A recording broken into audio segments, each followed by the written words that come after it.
Hello, good afternoon, good evening. I'm assuming that all of you can hear me. I think we've overcome the technical difficulties.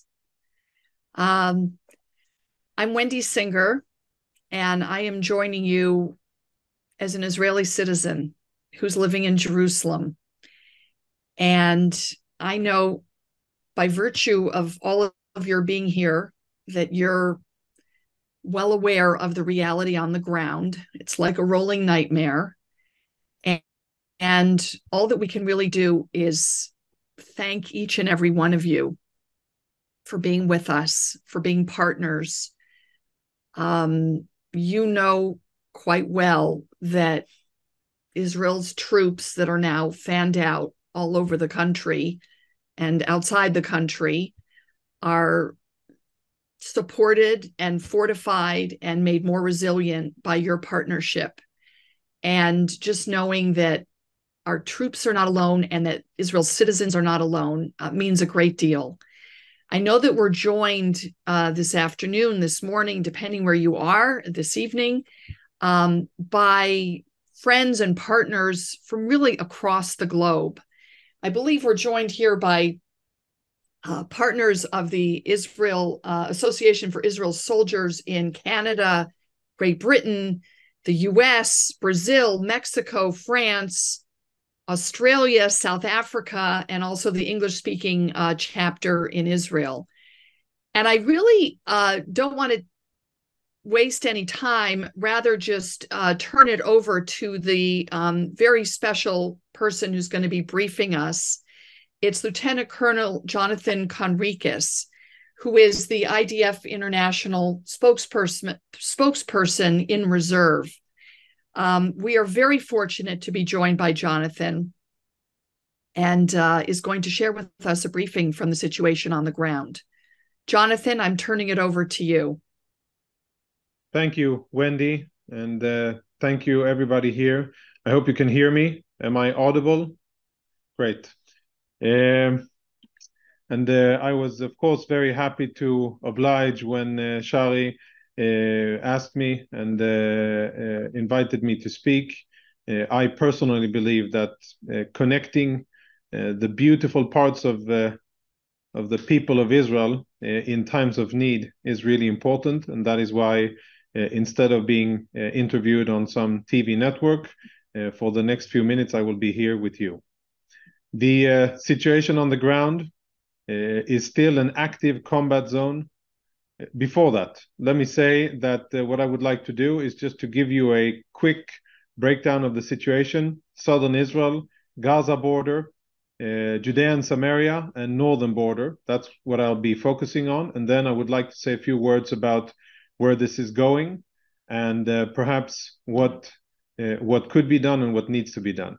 Before I do that, I want to say, in case I forget it, to thank you for your time, your efforts, and your care, love, and prayers. Extremely important, just as Wendy said. So let's begin with the situational update. We are more than 3 days into fighting, 3.5 days into fighting. Southern Israel is still a battle zone. There are still a few terrorists left. We have killed almost all of them, but just an hour and a half, 2 hours ago, there was another clash between Israeli soldiers and Hamas terrorists in a kibbutz called Mefalsim. And that ended well with dead terrorists and no casualties, as far as I know. And operations continue in southern Israel along the border to plug the border shut. Hamas, unfortunately, was able to breach our fence in multiple locations, which, of course, were left open until we were able to stem the situation and regain control over southern Israel. It is now closed. We have closed it either with earthworks, with tanks, with troops, or all of the above. And we are focusing many resources on making sure that no other terrorists get in. The terrorists have shown quite a lot of creativity using aerial platforms, gliders. I think Americans call it Buckeyes, basically gliders with engines. and vehicles, terrain vehicles, in order to get into Israel. Numbers-wise, and this is the unimaginable number that I never thought I would have to say at any briefing, maybe only in some exercise, but this isn't an exercise.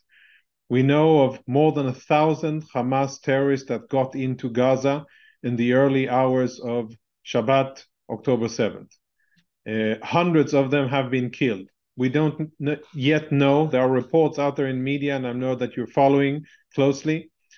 I can't say for sure whether it's 1,000 or 1,500 dead terrorists, but I can tell you that it is within that ballpark. Many terrorists were able to infiltrate, and we have now either killed or apprehended most of them. Many, if not all, of the communities in southern Israel have been evacuated. There are still a few families who opted to stay in their communities, and they are provided security and defense by the IDF in order to stay. But most of the other communities, the beautiful kibbutzim and moshavim in the area, have been evacuated. The people are now either in hotels or living in other places, some of them strangers who have opened up their homes to families from southern Israel, or hotels that the government has provided, or other solutions, but they are not in the south anymore. Today, we did a special, very important operation to bring in a very large amount of international media to Kfar Aza, Kibbutz Kfar Aza. And I think many of you have been in that kibbutz and probably had briefings about what life close to Gaza and Hamas is. That kibbutz is fundamentally different today from how it was 3.5 days ago.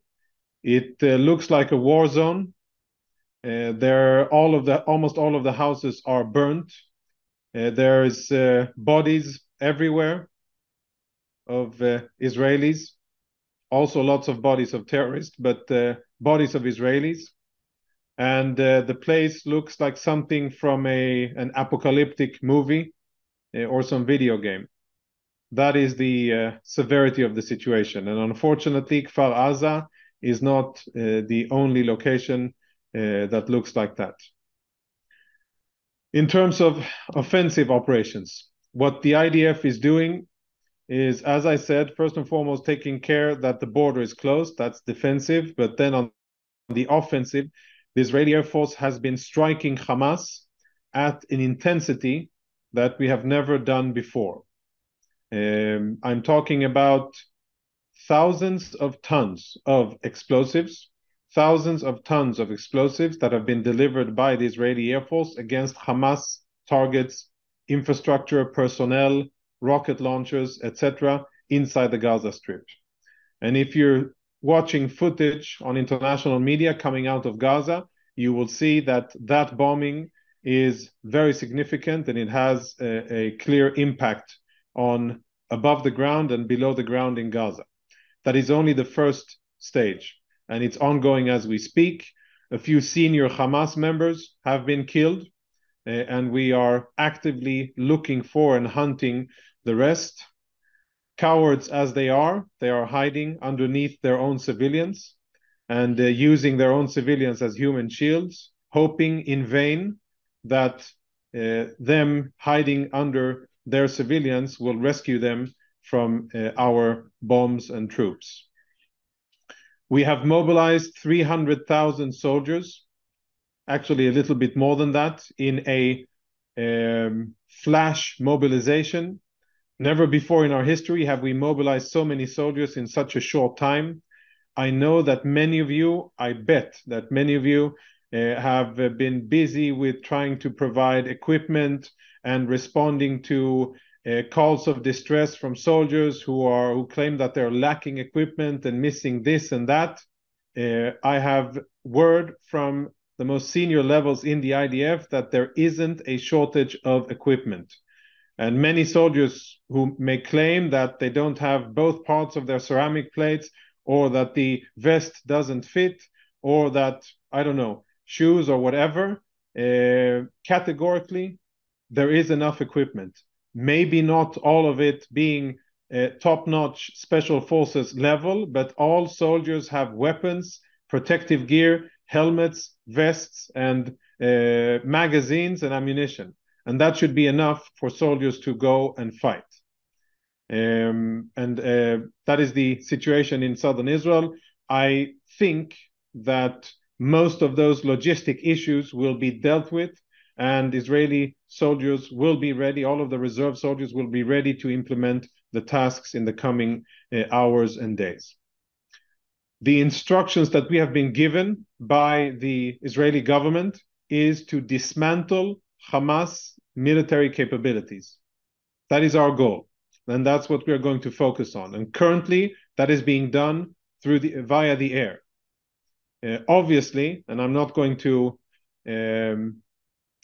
disclose our tactical plans. Obviously, us recruiting more than 4 divisions, infantry, armor, artillery, logistics, intelligence, fires, etc., ground troops indicates that we are preparing all of the options, but I'm not going to say when, where, how, and in what capacity we are going to operate and implement the task that we have been given by the Israeli government. In terms of casualties, we are looking at an astronomical, unimaginable figure close to 1,000 Israelis.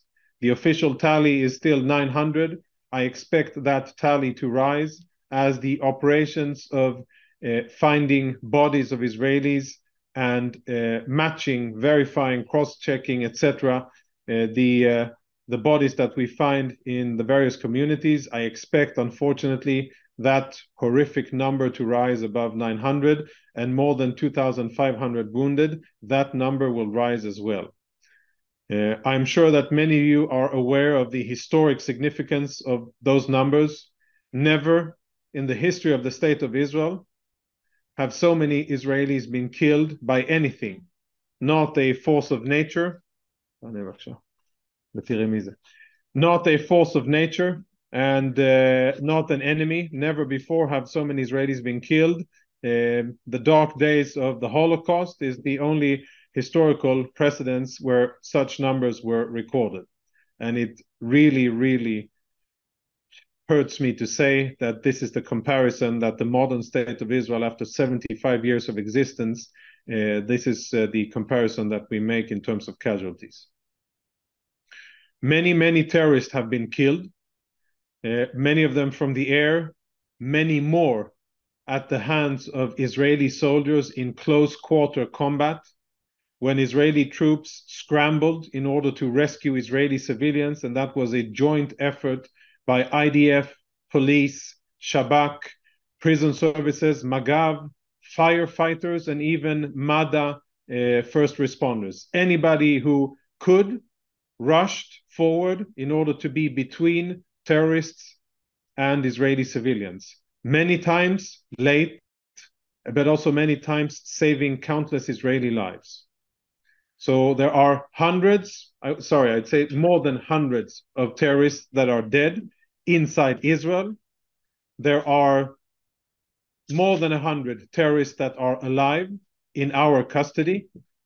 And there are hundreds of terrorists that are dead under the rubble of Gazan infrastructure that we have attacked from the air. Final numbers will take a lot of time to come to. These are our intelligence-based estimates, especially when it comes to the situation in Gaza. And as soon as we'll have better figures, we will release them to the Israeli public and to the world in order to be clear about what's happening on the ground. In terms of the other fronts, in Judea and Samaria, some people, for some odd reason, call it the West Bank, but we call it Judea and Samaria. The situation is tense. We have enhanced the presence of Israeli troops in communities, on the roads, and in the Israeli bases. Some of them are reserve personnel, some of them are regular troops, and we have strengthened the civilian first responders, in Hebrew, kitat konenut, in every community with additional weapons and training and personnel and kit and gear so that they can respond to any eventuality in Judea and Samaria. So far, without significant activity, the IDF has done a few arrests inside Judea and Samaria and arrested Hamas officials, but no major attacks on Israeli communities in that area yet. We are vigilant, deployed, and ready. In the north, which could become the primary theater of operations if Hezbollah decides to join the fighting, the situation is tense. There have been not only attempts, but actually attacks across the border by Hezbollah and by other terrorist organizations. We have responded yesterday and today, both against rocket fire, anti-tank missiles, and infiltration attempts, so far with many terrorists dead and unfortunately with IDF casualties as well. Communities in northern Israel, some have been evacuated. The communities that are closest to the border have been evacuated, and many others are on high levels of readiness. And the IDF is deployed in significant numbers in northern Israel and very vigilant. Here is a good time to mention the very positive developments and the very important messaging by the U.S. Central Command, CENTCOM, that has issued clear statements that there is a U.S. battle group steaming ahead in the Eastern Mediterranean, making way to our coast and positioning itself on the northern part of our coasts and signaling clearly to anyone listening, and the Iranians, Hezbollah, and Syria are listening, that the U.S. stands shoulder to shoulder with Israel and is prepared to provide assistance, backing, and support. I hope that we will not need it, but it is reassuring that the U.S. Central Command is meeting actions with words or words with action, and that they are here deployed. It is also extremely important. Statements made by the US President, by Secretary Blinken, by Secretary of Defense, by the Joint Chiefs of Staff, basically the entire chain of command in the US, as well as the US Senate and Congress, with clear wall-to-wall support for Israel, as it should, as most European free democratic countries are doing, showing their support for Israel with lighting up their most important buildings in the colors of the Israeli flag, and by issuing statements of support, cementing our justified right to defend ourselves against these atrocities and against these crimes done against our civilians. And that is something that is very important for now and for the future. We understand, and with this I will conclude, and Wendy, if you want to field a few questions, I have a few minutes, maybe organized from the participants. Before we do questions, I would like to say that I can imagine that you, as people who love the State of Israel, the Jewish people who feel so warmly about the IDF and about our amazing soldiers, are perhaps angry, confused, sad, disappointed, furious, or any of the above. I can assure you that I feel the same feelings. And I can tell you that these are very, very trying times for the IDF, for our commanders and soldiers, to wake up after such a horrible, horrible day, the worst in our history, to see the consequences of Hamas's actions and our inability to stop it, and to level with the people of Israel, the citizens of Israel, and to say that yes, this is not right, yes, we are responsible, but yes, we will also carry on from here and we will get the job done. And this is my message to you. These are very trying times, very difficult, extremely difficult. I've never imagined anything as difficult as this. But I have full confidence in the women and men of the IDF, and the other security services, the police who have been gallant and extremely brave in defending Israeli civilians inside the cities, the firefighters, MADA, all of the first responders, Zaka, have been extremely brave. And unfortunately, many of them have paid the ultimate sacrifice. We will get the job done. And I thank you for your prayers, your thoughts, your enthusiasm, and the fact that you are so committed. Last word, which bizarrely I left to the end. Yes, the giant elephant is our hostages held in Gaza. There are Israeli civilians and Israeli military personnel in Gaza. They are at the responsibility of Hamas and the Islamic Jihad. And we will do everything it takes to get them back. It's an extremely sensitive situation, unprecedented in complexity. On one hand, we need and we will dismantle Hamas's military capabilities. And on the other hand, we know that there's a direct relation between our combat activities, perhaps, and the fate of those hostages. By the way, the majority of the hostages are civilians, men, but mostly women, children, elderly, disabled people, toddlers, and babies. And I don't know if you have watched the videos circulated on social media, Hamas parading around Israeli women, children, and men being manhandled and assaulted on the streets. And I can only imagine what they are going through now. Actually, I don't want to imagine what they're going through now because I have to keep my focus on what needs to be done. So that is the complexity of the situation. We are fully aware of it, and we are acting in order to complete the mission and, as I said, dismantle Hamas from its military capabilities. Wendy, I'll have time for 2 questions, and then I will have to leave.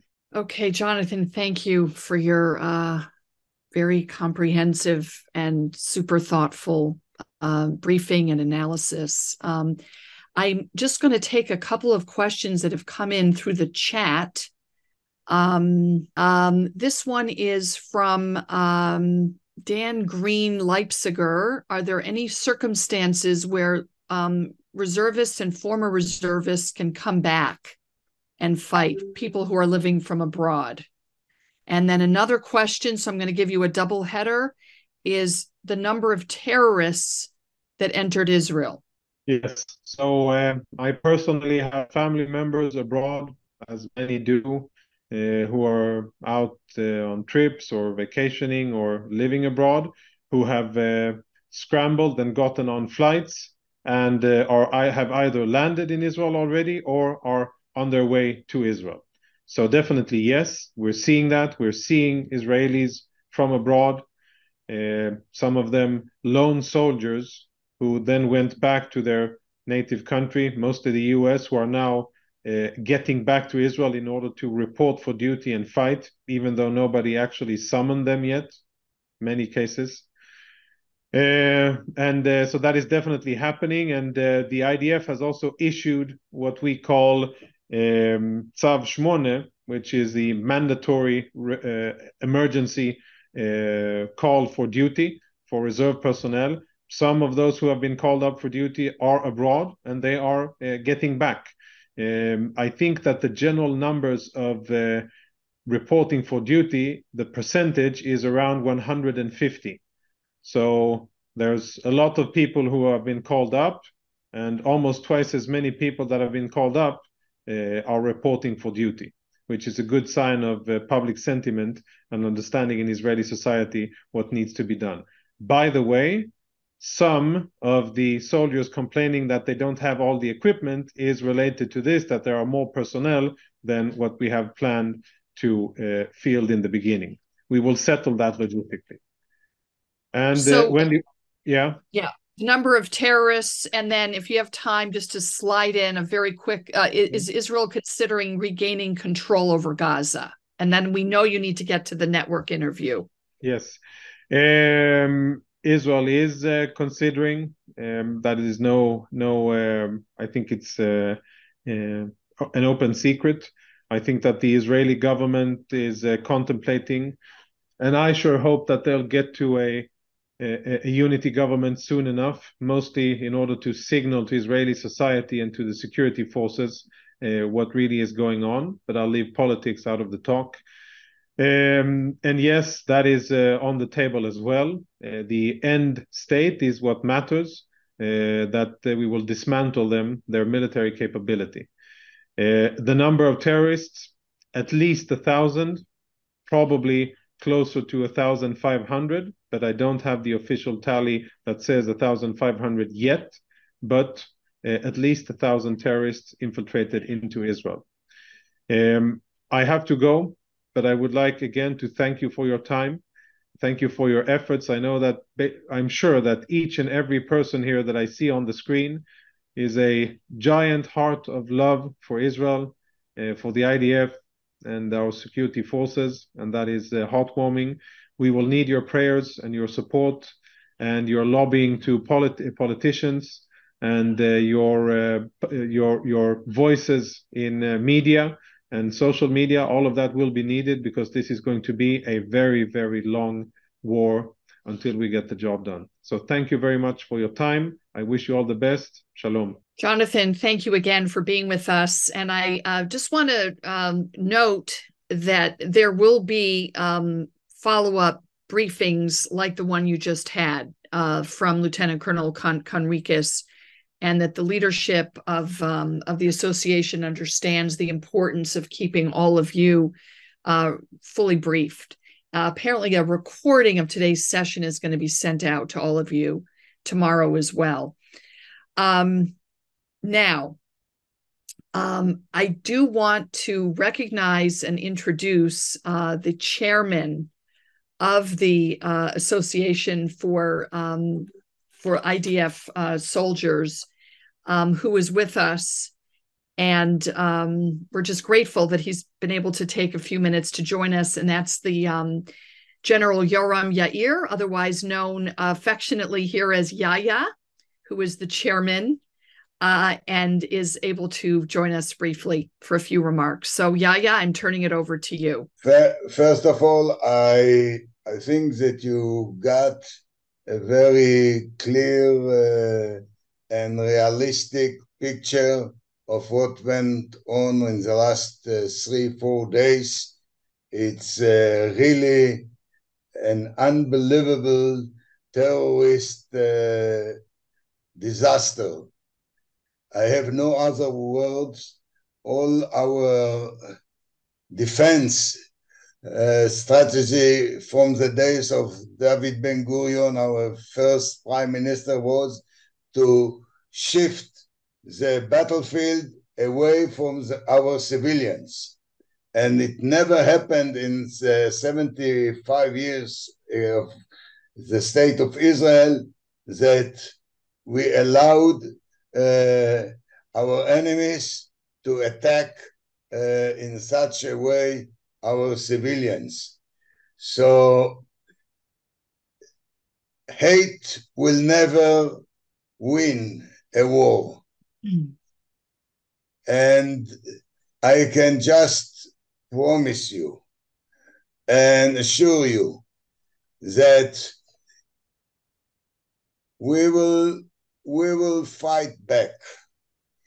They just opened a very dangerous front with the IDF, and I am a veteran of 73 and 6-day war, and I remember the situation on the Yom Kippur War. I can assure you that not like in Yom Kippur 73, there is no real threat of the very existence of the state of Israel. What was not so sure in 73, but we never dreamt that we will face such terrible cruel, inhumanity attack of terrorists and taking the lives of so many civilians. One thing I want to tell you, what encouraged me and every Israeli today is to see how our society became at once so cohesive and so recruited. Everyone tried every way and every possible mean in order to help, to support, to take part, to try and hug our soldiers, our units, to contribute in every way. And this strength is something that none of our enemies will be able to overcome. So it will take time. We now are not under any hurry. We will plan. We will make sure that we are well prepared, and we will attack them. And they will pay the price, but more important, they will understand that no way that by murdering and attacking civilians, kids, women, elderly people, they will get any of their goals and objectives. And they will regret the fact that they choose this way of fighting the state of Israel.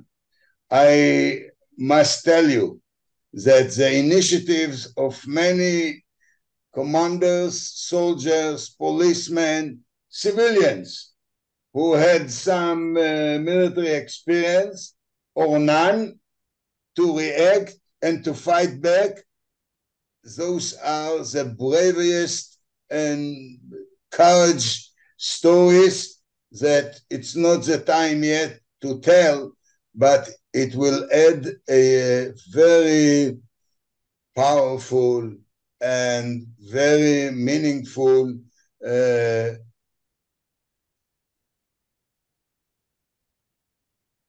to our history of fighting for our survivals here on the ground of Eretz Israel. So now to all you, our partners, our donors, our friends all over the world, it's very important, your support. It's very important to know that we feel that you are trying, everyone in his own way, to support, to help, to hug, to express your love. And I can tell you, I appreciate very much. Sorry for my poor English. I have to shift after 3 days nearly without sleep from Hebrew to English. I met many of those families and civilians who suffered. Many of them I know. I belong to a group that was settled next to Gaza Strip on Kfar Aza, and many of my friends lost their families there. It's heartbreaking, but on the other hand, it gives us a lot of strength to fight back. And like I told you, we will win this war. And it's very important that you will feel confident that this is what's going to happen. And I can assure you, I don't want to go into politics, but the Israeli society, after this crisis, before and after the war, will be a much more cohesive and united society, which will protect and live according to our Jewish tradition and democracy and humanitarian values, and you are part of it. So thank you very much, and meet you again here in better days. Yeah, are you able to take a couple of questions before you sign off? I cannot withdraw. You can't. You're right. You're surrounded.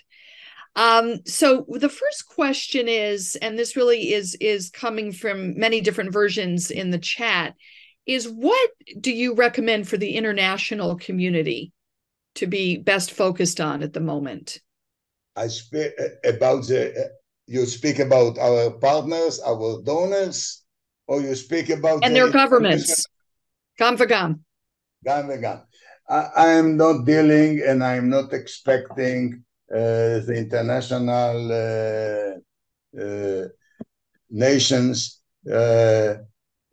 I don't want to lean on them. We are strong and we are sure in our cause and our values, and we will overcome it. To my friends, partners, donors for the IDF soldiers, I can tell you, don't worry. Our soldiers are well equipped and have the best technologies and the best system and so on. What's important is the feeling that the whole Jewish people and all the supporters of the only democracy in this area are with them and identify with them and want to take part in this huge effort and do it in your way. We will, like I promised 8-9 years ago, every penny, every cent that will reach our organization will be 100% used for its purpose. No overheads, nothing. Everything will go straight to its purpose, to the soldiers. And we prove it in the last 8 years. So, and you don't have to bother what exactly our soldiers or our unit needs. We know exactly. We are working close very much with the IDF units, with the IDF headquarters, with the Ministry of Defense, and we know how to fulfill their needs. And don't worry, don't try to see what is needed. The easiest way is simply to donate the money and say we want it for this, for that, and we promise that how the money will be spent. All right, thank you for that. I'm just going to, before I turn to the last question, I'm just going to add one point to your thoughts on the way to engage with the international community. Is I keep hearing more and more about how this is Israel's 9/11. But I want to just point out for all of you who are talking to different opinion leaders and policymakers and your own community that the U.S. had 2,977 people killed, murdered on 9/11. If you do the per capita comparison, working with the 900 number that we heard from Jonathan, it is literally per capita 10x the number of people that were killed in 9/11 in terms of the size of the Israeli population versus the size of the U.S. population. So just something a way to frame this when you're talking to key influencers. Yaya, the last question for today really has to do with something that's right in your wheelhouse, which is the practice of the Israel Air Force of giving some kind of a warning before it's going to attack. in enemy territory. And the question came in, why is that still the practice? Why is it what? Why is that still done? Why is that the practice of giving warning before the Israel Air Force will attack a target? If there is any justification for the Jewish state to survive in this area, is because not like Hamas, Hezbollah, our enemies, we don't want to kill any innocent person, child or woman. It can happen, but we are very doing every effort possible not to kill it. It's heartbreaking to see women, kids, civilians not involved, hit by an Air Force strike. So we will do everything. It's what you are talking, warning is one of the ways, but today we have better equipment for gathering our intelligence to know who is there and where. And we will keep our values in spite of the drive to take revenge. We are not acting out of the revenge feeling, but we are trying to achieve our purposes, our goals in a very, very humanitarian values, and we want to keep our society away from our neighbors in the moral and ethic aspect. So that's why we will continue to try it, and I'm sure that civilians on the other side of the border will be hit here and there, but we do our best not to hit them. Very wise words.